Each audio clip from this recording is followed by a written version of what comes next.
A ver, ya estamos en comunicación con mi querido Rolando Colchado Valenzuela y la sección de retrospectiva financiera. ¿Cómo está, Rolando? ¿Qué tal, Jorge? ¿Cómo estás? Muy buenos días. Buenos días, querido teleauditorio. Me da mucho gusto platicar nuevamente con ustedes. Bueno, pues ahora vamos a hablar sobre las causas por las cuales Brasil, de ser un milagro económico, de improviso, casi de improviso, entró en crisis económica. Como antecedente, me gustaría comentar que Brasil es la primera economía de América Latina y junto con Rusia, China, la India y Sudáfrica, integran los BRICS, acrónimo para referirse a la Asociación Económica Comercial de las 5 economías emergentes más importantes del mundo.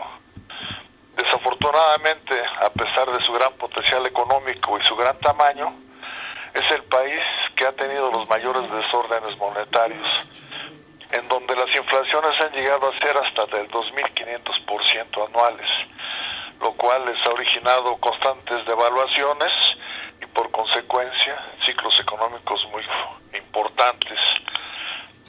Pero para analizar las causas es importante mencionar que para que podamos entender la globalización es necesario visualizar dos dimensiones, que ya lo he comentado: la interna en la moneda local de cada país y la dimensión de la globalización que se maneja a través de intercambio por medio de divisas internacionales. Lo que está pasando en esta dimensión, que los precios son los que están originando el cambio de la riqueza y el poder en el mundo. Y en base a un adecuado manejo o el entendimiento de tres variables, se pueden modificar los precios en esta dimensión. Imagínense que yo tengo una fábrica y en base al manejo de las variables monetarias, yo puedo producir a un 50% más barato que cualquier país en el mundo, pues mi empresa va a despuntar. O al revés, si por manejo de las variables económicas mi empresa, por más que trato de reducir costos, mis precios en los mercados internacionales es un 50% arriba del promedio de los países en el mundo, pues voy a quebrar. Esto que estoy comentando no lo están entendiendo los gobiernos ni los expertos, incluyendo a los premios Nobel de Economía. Y lo triste es que en ninguna universidad del mundo se maneja una materia que explique la economía en la globalización. Los famosos principios internacionales que reúnen expertos y lo mejor en la parte de la contaduría no tienen contemplado estos aspectos, y desde mi punto de vista la contabilidad está en la época de Luca Pacioli, que fue el inventor de la contabilidad.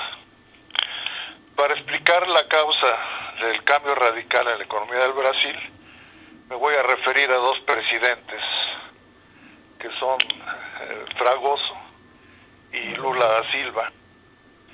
Vamos a iniciar en el año de 92, año en el que renuncia Fernando Collor de Mello, debido a que presentó su renuncia como protesta por haber sido presionado por denuncias por operaciones irregulares durante su mandato.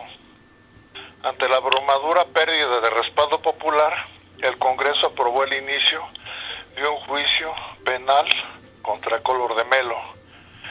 El 29 de septiembre de 1992, Collor de Mello se retiró y tomó su lugar Itamar Franco, quien gobernó hasta el 31 de diciembre de 1994. A fines del 92, el ministro de Finanzas de aquella época era Fernando Henrique Cardoso. Él presentó un plan que le llamó el Plan Real, con el objetivo de estabilizar la economía, ya que en ese año la inflación era del 2.500% anual, a través del adecuado manejo del tipo de cambio. Con esto logró reducir la inflación de 2.489.11% en 93 a 929.32 en 94. Este éxito le abrió las puertas para obtener la presidencia en las elecciones del 3 de octubre, ganó las elecciones e inició su mandato el 1 de enero de 1995.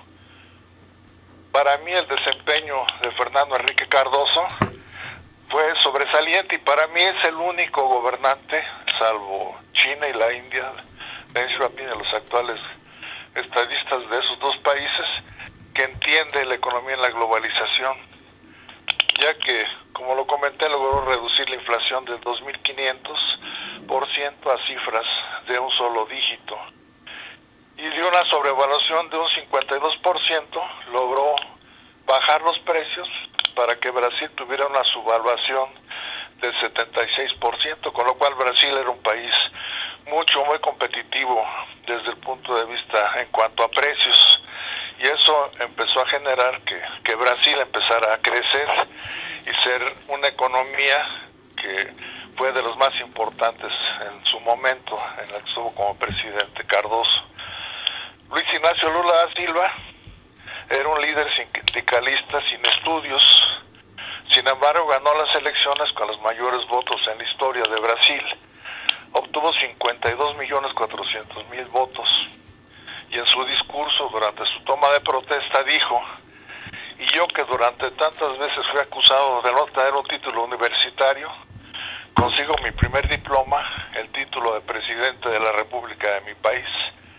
Lula da Silva tiene mucho carisma, habla muy bien y atrae a las grandes multitudes, y todo el mundo pensó que gracias a su labor le tocó una época del ciclo económico de crecimiento de Brasil, que era gracias a él en la cual la economía de Brasil se ve recuperado. Si vemos la primera gráfica, donde muestro las inflaciones anuales de Brasil en porcentaje, en una columna tengo a Cardoso y en otra a Lula da Silva. Cardoso, de una inflación en 1993 de 2.489.11%, en 94 la bajó a 929, y de ahí la fue reduciendo hasta lograr inflaciones de un dígito. Si vemos a Lula da Silva, también en ese aspecto la hizo bien, o sea, manejó inflaciones muy bajas, de un solo dígito. Mantuvo la inercia. El problema de Lula es que no entiende la globalización y empezó a revaluar el real brasileño. Entonces, en el siguiente cuadro podemos ver la sobrevaluación de Brasil, en este caso su valuación de Lula da Silva, como del 93 logró subvaluar hasta 54.4, y en el 2002 llegó al 76.5%.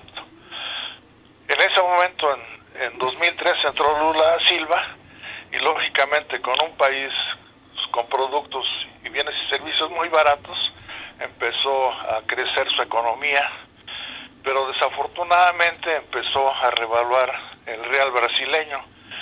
Si pudiéramos ver en el último cuadro, podemos ver el tipo de cambio del real brasileño,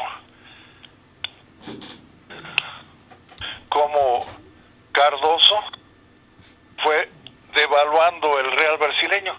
¿Qué quiere decir devaluar? De que aumento el valor de mi moneda. Por ejemplo, México en 1982 su tipo de cambio era de 26 pesos por dólar, y al siguiente año, en 1983, ya era de 150 pesos por dólar. O sea, el valor del tipo de cambio aumenta mucho, pero eso a su vez que origina que al aumentar de valor se reducen los precios en la dimensión de la globalización. Si no, hagan operaciones y verán cómo es importante ajustar el tipo de cambio en relación a la inflación, buscando estabilidad en precios y que los precios a nivel internacional bajen para que el país sea más competitivo.